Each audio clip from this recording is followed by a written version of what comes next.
Welcome to BTV news. ఈనాటి వార్తా విశేషాలు. ఏపీ మంత్రుల పనితీరు ఆధారంగా ర్యాంకింగ్స్ ప్రకటించిన సీఎం చంద్రబాబు. ప్రథమ స్థానంలో ఫరూక్, చివరి స్థానంలో వాసంశెట్టి సుభాష్. చంద్రబాబుకి 6వ ర్యాంకు. తాను కూడా మెరుగుపడాల్సి ఉందని అంగీకరించిన చంద్రబాబు. ఇబ్రహీంపట్నం మూలపాడులో గ్రామ సచివాలయ సిబ్బంది చేస్తున్న ఎంఎస్ఎంఈ సర్వే కార్యకలాపాలని పరిశీలించిన జిల్లా కలెక్టర్ లక్ష్మీష.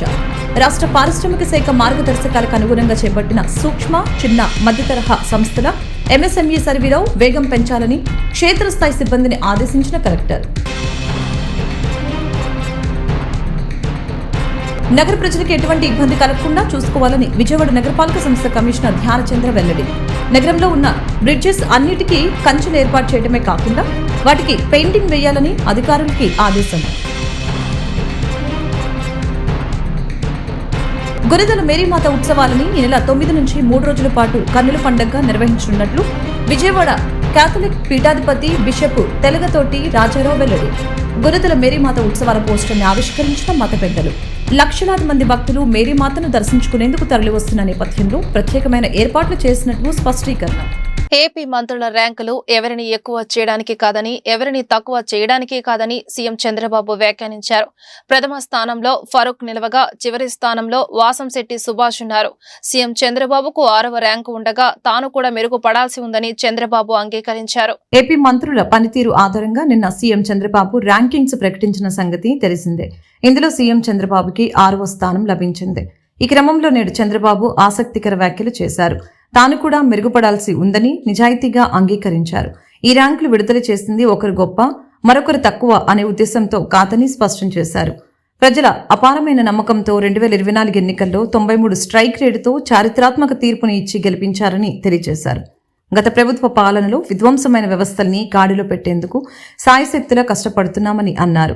పింఛన్ల పెంపు, ఉచిత గ్యాసు, అన్నా క్యాంటీన్లు వంటి పథకాలతో సంక్షేమం అమలు చేస్తూ మౌలిక సదుపాయాలు, పెట్టుబడుల సాధనతో అభివృద్ధి వైపు అడుగులు వేస్తున్నామని తెలిపారు. ఎదురవుతున్న సవాళ్ళని సమర్థవంతంగా ఎదుర్కొని సుపరిపాలన సూపర్ 6 పథకాలు అమలు చేస్తున్నామని తెలియజేశారు. అలాగనే టీం వర్క్ గా పనిచేసినప్పుడే ఉత్తమ ఫలితాలు సాధించగలమని నేను విశ్వసిస్తానని, అసాధారణ వేగవంతమైన పనితీరు చూపితే తప్ప విధ్వంస రాష్ట్రంలో పునర్నిర్మాణ ఫలితాలని ప్రజలకి చూపలేమని చెప్పారు. అందుకే ఎప్పటికప్పుడు ప్రతి ఒక్కరూ టీం స్పిరిట్తో పనితీరుపై సమీక్షించుకొని పనిచేయాలన్నదే తన ఆలోచన అని, అందులో భాగంగానే ఫైళ్ల క్లియరెన్స్ లో మంత్రులకి ర్యాంకింగ్లు ఇచ్చామని తెలిపారు. రాష్ట్ర పారిశ్రామిక శాఖ మార్గదర్శకాలకు అనుగుణంగా చేపట్టిన సూక్ష్మ, చిన్న, మధ్య తరహా సంస్థల సర్వేలో వేగం పెంచాలని జిల్లా కలెక్టర్ డాక్టర్ జి లక్ష్మీష క్షేత్రస్థాయి సిబ్బందిని ఆదేశించారు. పోటీతత్వ, ఆరోగ్యకర పారిశ్రామిక ఆర్థిక వ్యవస్థను పెంపొందించే లక్ష్యంతో ఈ సర్వేను చేపట్టడం జరిగిందని కలెక్టర్ తెలిపారు. జిల్లా కలెక్టర్ లక్ష్మీష ఇబ్రహీంపట్నం మూలపాడులో గ్రామ సచివాలయ సిబ్బంది చేస్తున్న ఎంఎస్ఎంఈ సర్వే కార్యకలాపాలని పరిశీలించారు. వస్త్ర దుకాణం నడుపుతున్న ఓ మహిళ నుంచి వివరాలు సేకరించి ఎంఎస్ఎంఈ సర్వే యాప్లో పొందుపరిచే విధానాన్ని పరిశీలించారు. ప్రస్తుతం అమలవుతున్న వివిధ ప్రభుత్వ ఆర్థిక చేయూత పథకాలని ఉపయోగించుకొని వ్యాపారాన్ని విస్తరించుకోవడం ద్వారా ఆర్థిక స్వావలంబన దిశగా అడుగులు వేయొచ్చని ఈ సందర్భంగా కలెక్టర్ లక్ష్మీష మహిళలకి సూచించడం జరిగింది. పారిశ్రామిక యూనిట్ల అవసరాలపై స్పష్టమైన అవగాహనకి, ఎంఎస్ఎంఈ యూనిట్లలో సాంకేతిక వినియోగం, నిర్వహణ నైపుణ్యాల్లో లోపాలని గుర్తించి సరిదిద్దేందుకు కూడా సర్వే ఫలితాలు దోహదం చేస్తాయని కలెక్టర్ లక్ష్మీష పేర్కొన్నారు. ఈ నేపథ్యంలో త్వరితగతిన సర్వేని పూర్తి చేసేందుకు అధికారులు, క్షేత్రస్థాయి సిబ్బంది కృషి చేయాలని ఆదేశించారు. జిల్లాలో చేపట్టిన పౌరుల మిస్సింగ్ డేటాని గృహ డేటాబేస్కి అనుసంధానించే సర్వేని కూడా కలెక్టర్ డాక్టర్ జి లక్ష్మీష క్షేత్రస్థాయిలో పరిశీలించారు.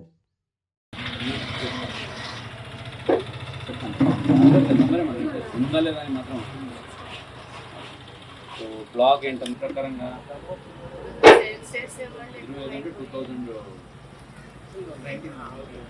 2020 నుంచి నడుపుతున్నాం. ఇప్పుడు మీ ఈ ఇంటికి కోడ్లా కూతురు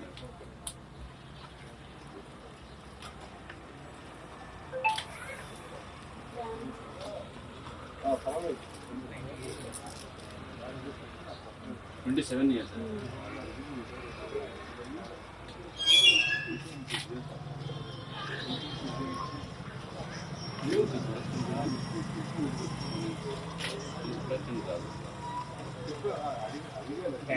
నగర ప్రజలకు ఎటువంటి ఇబ్బంది కలగకుండా చూసుకోవాలని విజయవాడ నగరపాలక సంస్థ కమిషనర్ ధ్యానచంద్ర అన్నారు. నగరంలో ఉన్న బ్రిడ్జెస్ అన్నిటికీ కంచెలు ఏర్పాటు చేయడమే కాకుండా వాటికి పెయింటింగ్ వేయాలని అధికారులను ఆదేశించారు.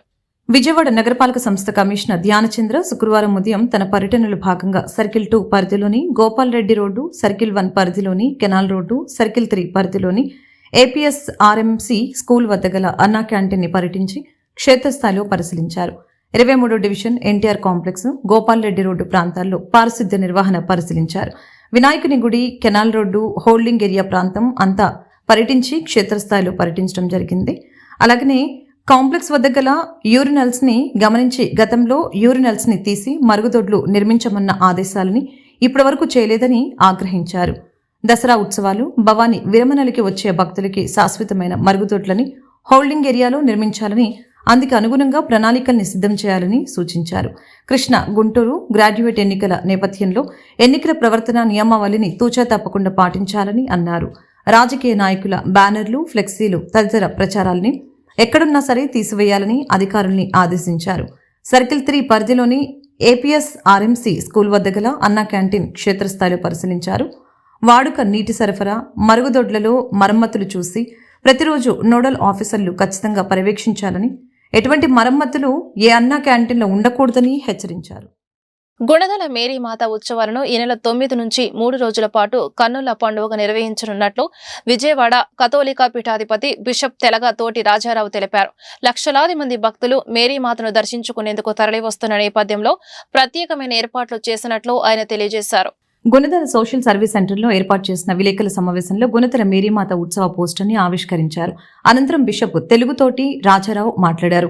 ఈ నెల 9, 10, 11 తేదీలలో గుణదల మేరీమాత ఉత్సవాలని ఘనంగా నిర్వహిస్తున్నట్లు తెలిపారు. తెలుగు రాష్ట్రాలతో పాటు వివిధ ప్రాంతాల నుంచి విశేష సంఖ్యలో భక్తులు మేరీమాతను దర్శించుకుని ప్రార్థనలు చేసుకునేందుకు తరలివస్తారని తెలియజేశారు. 3 రోజుల పాటు జరిగే ఉత్సవాలకి లక్షలాది మంది భక్తులు తరలివచ్చే అవకాశం ఉన్న దృష్ట్యా భక్తులకి ఏ విధమైన ఇబ్బంది కలగకుండా అన్ని శాఖల సహకారంతో ప్రత్యేక ఏర్పాట్లు చేస్తున్నట్లు ఆయన వివరించారు. అనంతరం రెక్టర్ ఫాదర్ మువ్వల ప్రసాద్ మాట్లాడారు. ప్రతి ఏటా గుణదల మేరీమాత ఉత్సవాలకు వచ్చే భక్తుల సంఖ్య గణనీయంగా పెరుగుతుందని చెప్పారు. మరియమాతను దర్శించుకుని ప్రార్థిస్తే సకల శుభాలు కలుగుతాయని నమ్మిక భక్తుల్లో ఉందని చెప్పారు. 3 రోజుల పాటు జరిగే ఉత్సవాలకి భక్తులు విశేష సంఖ్యలో తరలి రావాలని ఆయన కోరారు. కర్నూలు పీఠం నుండి 9, 10 తేదీలలో వచ్చి దివ్య పూజలు సమర్పించి ప్రజలకు ఆధ్యాత్మిక సందేశాలను ఇవ్వబోతున్నారు. వీటన్నిటికంటే ముందు జనవరి 31వ తేదీన ఈ సంవత్సరం వేడుకల ప్రారంభోత్సవం జెండా ఆవిష్కరణతో జరిగింది. అనేక మంది భక్తులు ప్రదక్షిణంలో గుణదలమాత కొండపైకి బారులు తీరి వెళ్ళారు.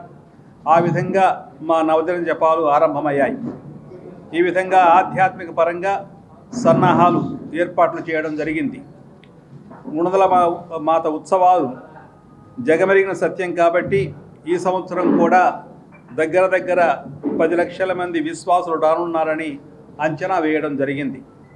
ఉభయ తెలుగు రాష్ట్రాల నుండి మరియు ఇతర రాష్ట్రాల నుండి భక్తులు వస్తుంటారు. ఈ సంవత్సరం కూడా ఇంకా ఎక్కువ సంఖ్యలో వస్తారని మేము భావిస్తున్నాం.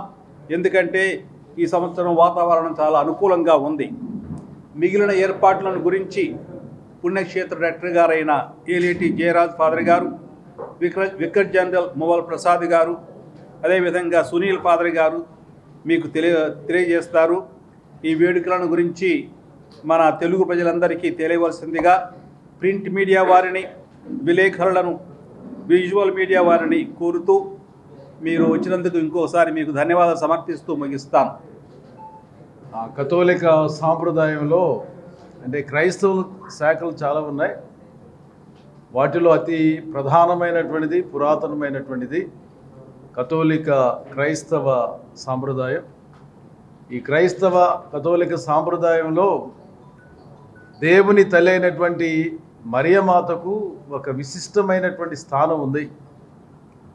2000 సంవత్సరాల పైబడి ఆ తల్లిని తల్లిగా గౌరవిస్తూ ఆమె ద్వారా దేవుడు అనేకమైనటువంటి అద్భుత కార్యాలు చేస్తారు అనేటువంటి నమ్మకం చాలామంది, కేవలం క్రైస్తవులు మాత్రమే కాకుండా ఈ గుణదల కొండకు మన హిందూ సోదరులు, ఆ విధంగానే ముస్లిం సోదరులు వచ్చి వారి వారి యొక్క అవసరాలను ఆ తల్లికి విన్నవించుకుంటే ఆ తల్లి ప్రార్థన ద్వారా దేవుడు అనేకమైనటువంటి స్వస్థతలు చేకూరుస్తున్నాడు అనేటువంటిది అందరికీ తెలిసినటువంటి విషయం.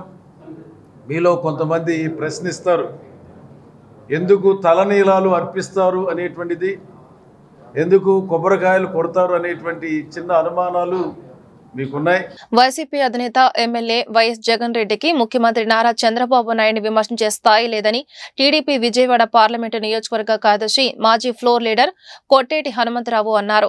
గురునానక్ కాలనీలోని ఎన్టీఆర్ భవన్ విజయవాడ పార్లమెంటు తెలుగుదేశం పార్టీ కార్యాలయం నందు నిర్వహించిన మీడియా సమావేశంలో ఆయన మాట్లాడారు. రాష్ట్రం అప్పులమయం కావటానికి జగన్ అసమర్థ పాలనే కారణమన్నారు. జగన్మోహన్ రెడ్డి అబద్దాలు చెప్పడంలో, మోసాలు చేయడంలో బ్రాండ్ అంబాసిడర్ అని, జగన్ పగటి కలలో మారటం మానుకోవాలని, 2029లో జరగబోయే ఎన్నికల్లో వైసీపీ 2 సీట్లకే పరిమితం అవుతుందన్నారు. ముఖ్యమంత్రి నారా చంద్రబాబు చేపడుతున్న రాష్ట్ర అభివృద్ధిపై, అమలు చేస్తున్న సూపర్ 6 పథకాలపై జగన్ విష ప్రచారం మానుకోవాలన్నారు. జగన్ మోసపూరిత మాటలు అర్థం చేసుకున్న ప్రజలు ప్రతిపక్ష హోదా కూడా ఇవ్వలేదన్న విషయం గ్రహించాలన్నారు. జగన్మోహన్ రెడ్డి నిన్న కానీ ఇవాళ కానీ తన ప్రెస్ మీట్లో నారా చంద్రబాబు నాయుడు గారిని నమ్మక ద్రోహి అని, సూపర్ 6 పథకాలని అమలు చేయడంలో మోసం చేస్తున్నాడని చెప్పేసి ఒక విషపూరితమైన ప్రచారం చేస్తున్న దాన్ని మేము తీవ్రంగా ఖండిస్తున్నాం. జగన్మోహన్ రెడ్డి గారు ఒక విషయం మీకు తెలియజేస్తున్నాం. మీరు ముఖ్యమంత్రిగా ఉన్నప్పుడు ఈ రాష్ట్రం ఎన్ని వేల లక్షల కోట్ల అప్పుల్లో ఉందో ఒక్కసారి ఆలోచన చేయండి. చంద్రబాబు నాయుడు గారు ముఖ్యమంత్రిగా ఉన్నప్పుడు ఈ రాష్ట్రం 3-4 పాయింట్లో అప్పుల్లో ఉంటే మీరు ముఖ్యమంత్రిగా చేపట్టిన తర్వాత 17-18% పెరిగిపోయింది. ఈ రాష్ట్రం అప్పుల ఆంధ్రప్రదేశ్ రాష్ట్రంగా తీర్చిదిద్దాం. ఎక్కడైనా సరే సంక్షేమ పథకాలకి కేవలం 4 గోడల మధ్యలో కూర్చొని ఒక బటన్ నొక్కి ఒక 100 మందికి ఇచ్చి రాష్ట్రం మొత్తం ఇచ్చినట్టుగా గ్లోబల్ ప్రచారానికే నువ్వు పరిమితం అయ్యావు తప్ప నిజంగా లబ్ధిదారులకి ఎక్కడో కూడా సంక్షేమ పథకాలు అందలా. నువ్వు చేసిన తప్పులని కప్పిపుచ్చుకోవడం కోసం ఈ రాష్ట్రంలో మరి నువ్వు ముఖ్యమంత్రిగా ఉన్నంతకాలం ఈ రాష్ట్రం అప్పుల ఆంధ్రప్రదేశ్ కాకుండా రాష్ట్రం మొత్తం కూడా అల్లకొలవైపోయింది. అన్ని రంగాలలో పూర్తిగా విఫలమయ్యావు. చివరికి ఈ రాష్ట్రంలో ఉన్న ప్రజలు కూడా కొంతమంది మరి ఎస్సీ, ఎస్టీ, బీసీ, మైనార్టీ వర్గాలు కూడా మరి ఈ రాష్ట్రాన్ని వదిలి పారిపోయే పరిస్థితి ఈ రాష్ట్రంలో ఏర్పాటు చేశావు.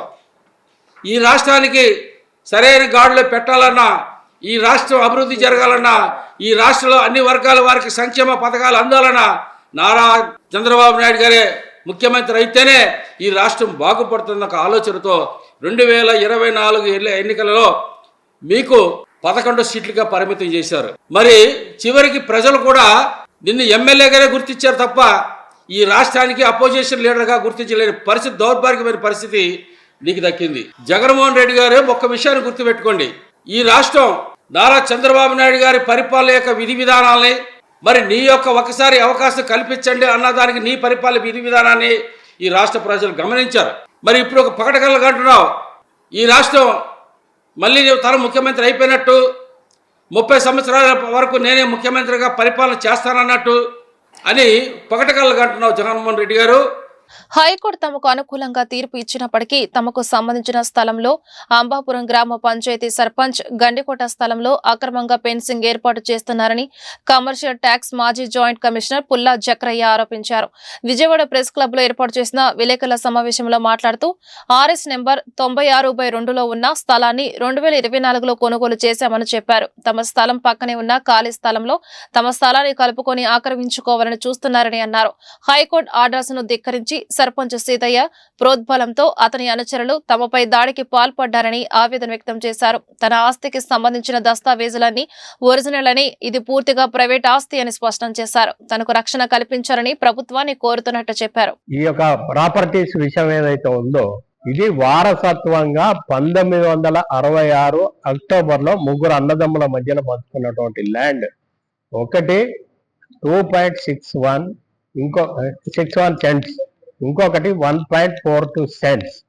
అది మొదటిదేమో 96/2A, రెండోదేమో 96/2B. అయితే మేము తీసుకున్న ప్రాపర్టీ ఏదైతే ఉందో ఇది 96/2B ఉంది. అయితే 66 తర్వాత ఏమైందంటే అతను ఎవరైతే ఉన్నారో వాళ్ళ వారసత్వంగా వచ్చిన అతను చనిపోయాడు. అతను చనిపోయిన తర్వాత ఆయన భార్యకు వచ్చింది. ఆయన భార్య కూడా చనిపోతే ఆయన కూతురుకు వచ్చింది. కూతురు నుండి వాళ్ళ అమ్మాయికి వచ్చింది. అంటే ఆల్మోస్ట్ ఒక 1940 నుంచో 50 నుంచో ఉండొచ్చు వారసత్వంగా వచ్చిన ల్యాండ్ అనమాట. సో దానిలో నుంచి 2022లో వాళ్ళ అమ్మాయికి గిఫ్ట్ డీడ్ చేసింది. ఆ గిఫ్ట్ డీడ్ నుంచి 2024లో నేను కొనుక్కోవడం జరిగింది. నేను మా మిత్రుడు ఇంకొకరు విశాఖపట్నంలో ఉంటారు, వాళ్ళు కొనుక్కోవడం జరిగింది అనమాట.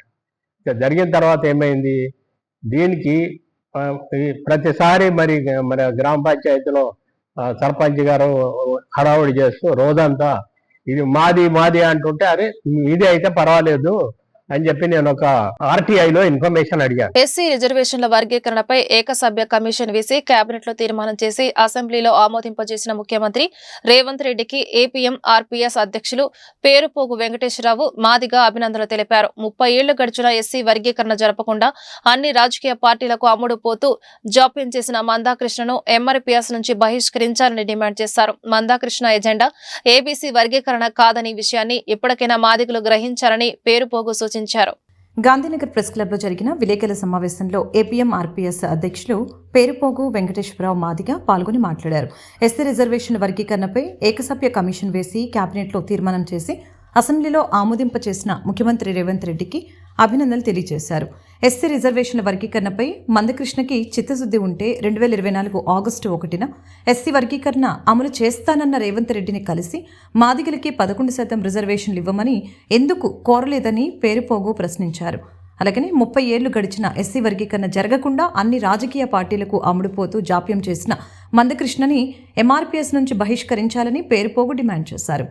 బీజేపీ అధికారంలో ఉన్న పాలిత ప్రాంతాల్లో రాష్ట్రాల్లో ఎస్సీ వర్గీకరణ అమలు చెయ్యని మోడీ ఇంతకుముందు డప్పుల దండోరా వేయకుండా ఎస్సీ వర్గీకరణ అమలు చేసిన రేవంత్ రెడ్డిని విమర్శిస్తే వర్గీకరణ జరగకుండా అడ్డుకోవటమేనని పేరుపోగు దుయ్యబట్టారు.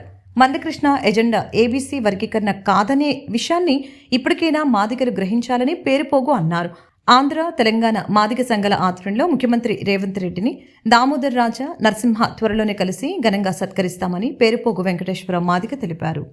తెలంగాణ రాష్ట్ర ముఖ్యమంత్రి రేవంత్ రెడ్డి గారు ఎస్సీ వర్గీకరణ తెలంగాణ రాష్ట్రంలో అసెంబ్లీలో ఆమోదింపజేయడాన్ని మేము స్వాగతిస్తూ దేశంలోనే ఇప్పుడు ఉన్న ఈ పరిస్థితుల్లో ముందుగా వచ్చి వర్గీకరణ నేనే చేస్తానని ప్రకటించినందుకు ఆయనకి ఏపీఎంఆర్పీఎస్ తరఫున కృతజ్ఞతలు తెలియజేస్తా ఉన్నాం. ఎందుకనంటే 2024 ఆగస్టు 1వ తేదీన సుప్రీంకోర్టు ధర్మాసనం ఎస్సీలను ఏబిసిడి గ్రూపులుగా వర్గీకరించుకోవచ్చు, రాష్ట్రాలు చేసుకునే అధికారాన్ని ఉందని చెబుతూ రిజర్వేషన్ల వర్గీకరణ అంశాన్ని సుప్రీంకోర్టు ఎప్పుడైతే తీర్పునిచ్చిందో తెలంగాణ రాష్ట్రంలో మొట్టమొదటిగా నేనే అమలు చేస్తానని చెప్పి ఏకసభ్య కమిషన్ వేసి కేబినెట్ లో తీర్మానం చేసి అదే విధంగా గత 3 రోజుల క్రితం తెలంగాణ అసెంబ్లీలో ఎస్సీ వర్గీకరణ గ్రూపుల వారీగా ఏబిసిడిగా విభజిస్తూ తెలంగాణ రాష్ట్ర ముఖ్యమంత్రి రేవంత్ రెడ్డి గారు అసెంబ్లీలో ఆమోదింపజేయడానికి ఆ తీర్పుని ఆ నిర్ణయాన్ని మేము పూర్తిగా స్వాగతిస్తున్నాం, అభినందిస్తున్నాం. ఆయనకి ప్రత్యేక కృతజ్ఞతలు కూడా మేము తెలియజేస్తా ఉన్నాం. అంతేకాదు ఆంధ్రప్రదేశ్ ఉమ్మడి రాష్ట్రంగా ఉన్నప్పుడు ఉమ్మడి రాష్ట్రంలో దేశంలోనే మొట్టమొదటిగా ఆంధ్ర రాష్ట్రంలో ఎస్సీలను ఏబిసిడి గ్రూపులుగా వర్గీకరిస్తూ అప్పటి ముఖ్యమంత్రి నారా చంద్రబాబు నాయుడు గారు ఎస్సీ వర్గీకరణ చేసిన ఘనత ఆయనదేనని సందర్భంగా మేము తెలియజేస్తా ఉన్నాం. దేశంలో కులమతాల భేదాలను నిర్మూలించడమే విశ్వం ఫౌండేషన్ లక్ష్యమని విశ్వం ఫౌండేషన్ అధ్యక్షుడు విశ్వం తెలిపారు. గాంధీనగర్ ప్రెస్ క్లబ్ నందు నిర్వహించిన మీడియా సమావేశంలో ఆయన మాట్లాడారు.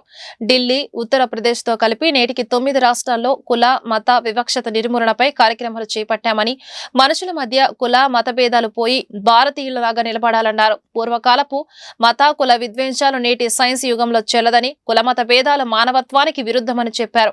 మనుషులను విడదీసే కులమతాల చిచ్చులతో బతకడం మనిషికి తగదన్నారు. మనుషులంగా అందరం కలిసి బతుకుదామనే నిర్ణయానికి భారతీయులమైన మనమందరం కలిసి రావాలన్నారు.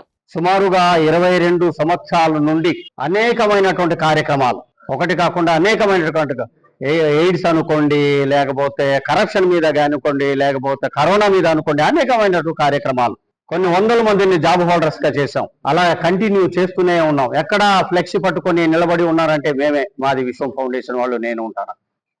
సో అలాగా కార్యక్రమాలు చేస్తూ ముందు నుండి కూడా ఇది స్థాపించిన ఒక ఉద్దేశం లేక అప్పటి నుండి కూడా అసలు మానవుల మధ్య ఈ కుల మతాలు ఏంది, ఈ కుల మతాలు ఎందుకున్నాయి, ఇది పోవాలి కదా, మన బ్రదర్స్ మధ్య ఈ తగాదాలు ఎందుకు ఈ ప్రపంచంలో, కేవలంగా దీని మీద హోలీ క్రూసేడ్స్ అన్ని, మర్డర్లని, మానభంగాలని, ఒకరు పడవకుండా నా నీ అనే భేదాలతో ఈ యొక్క ప్రపంచం అట్టాడుకుపోతుంటే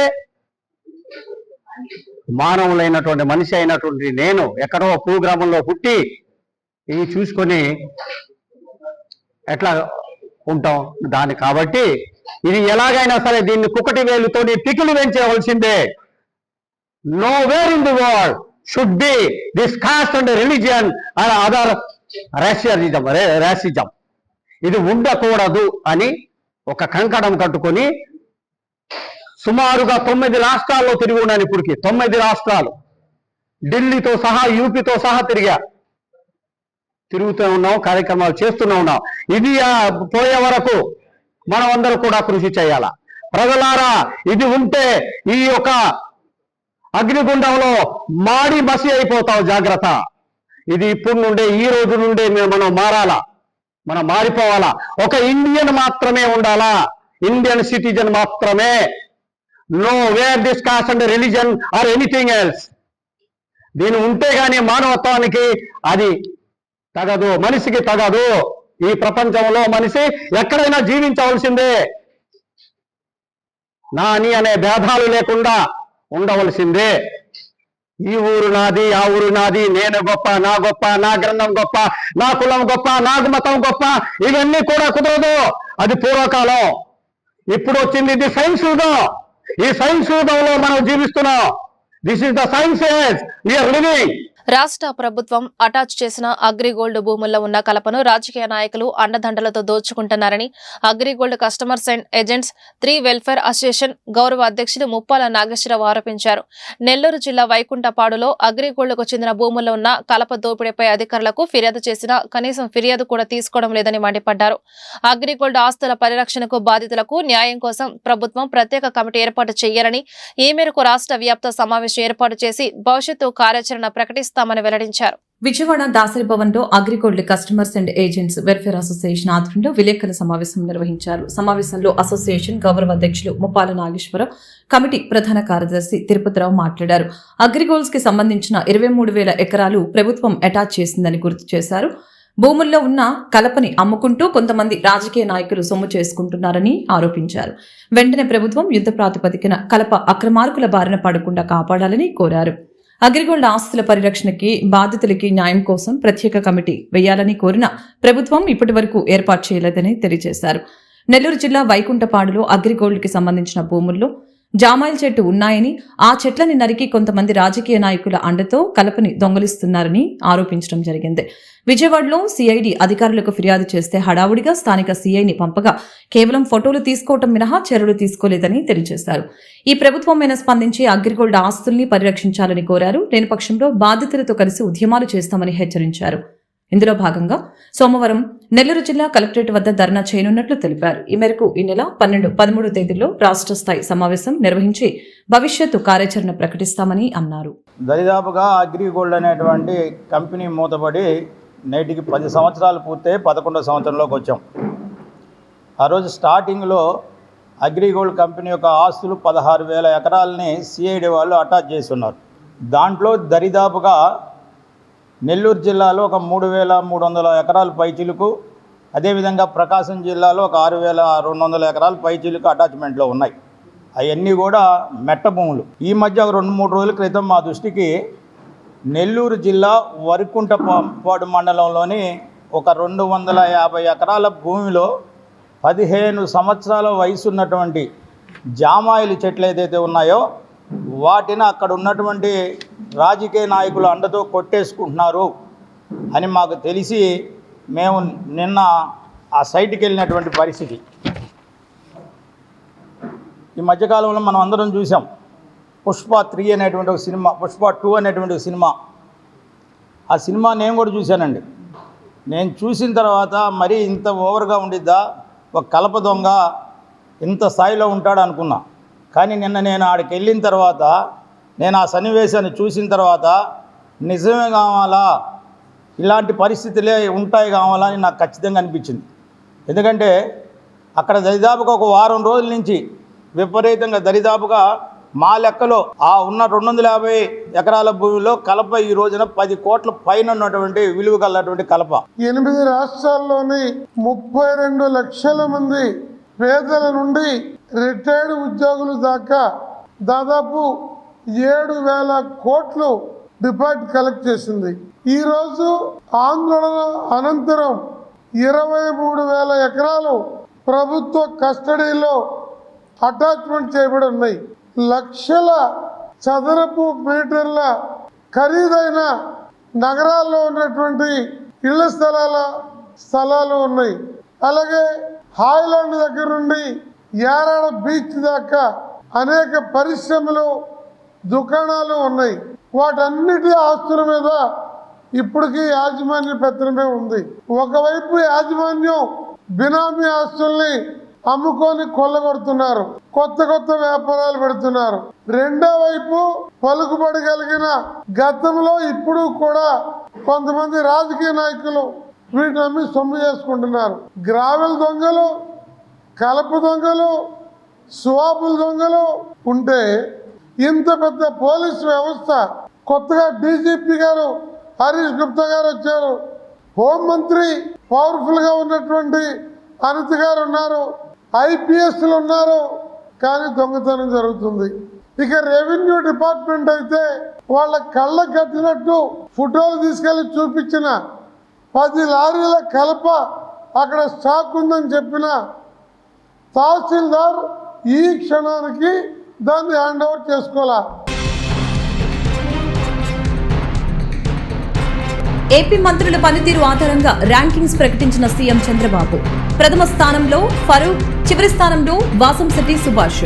చంద్రబాబుకి 6వ ర్యాంకు. తాను కూడా మెరుగుపడాల్సి ఉందని అంగీకరించిన చంద్రబాబు.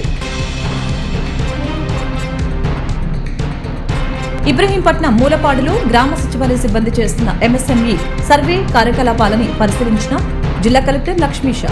రాష్ట్ర పారిశ్రామిక శాఖ మార్గదర్శకాలకు అనుగుణంగా చేపట్టిన సూక్ష్మ, చిన్న, మధ్య తరహా సంస్థల ఎంఎస్ఎంఈ సర్వేలో వేగం పెంచాలని క్షేత్రస్థాయి సిబ్బందిని ఆదేశించిన కలెక్టర్. నగర ప్రజలకు ఎటువంటి ఇబ్బంది కలగకుండా చూసుకోవాలని విజయవాడ నగరపాలక సంస్థ కమిషనర్ ధ్యానచంద్ర వెల్లడి. నగరంలో ఉన్న బ్రిడ్జెస్ అన్నిటికీ కంచెలు ఏర్పాటు చేయడమే కాకుండా వాటికి పెయింటింగ్ వేయాలని అధికారులకి ఆదేశం. గొరెదల మేరీమాత ఉత్సవాలని ఈ నెల 9 నుంచి 3 రోజుల పాటు కన్నుల పండుగగా నిర్వహించనున్నట్లు విజయవాడ కేథలిక్ పీఠాధిపతి బిషప్ తెలగతోటి రాజారావు వెల్లడి. గొరెదల మేరీమాత ఉత్సవాల పోస్టర్ని ఆవిష్కరించిన మత పెద్దలు. లక్షలాది మంది భక్తులు మేరీమాతను దర్శించుకునేందుకు తరలివస్తున్న నేపథ్యంలో ప్రత్యేకమైన ఏర్పాట్లు చేసినట్లు స్పష్టీకరణ. ఈ వార్తలు ఇంతటితో సమాప్తం. నమస్కారం.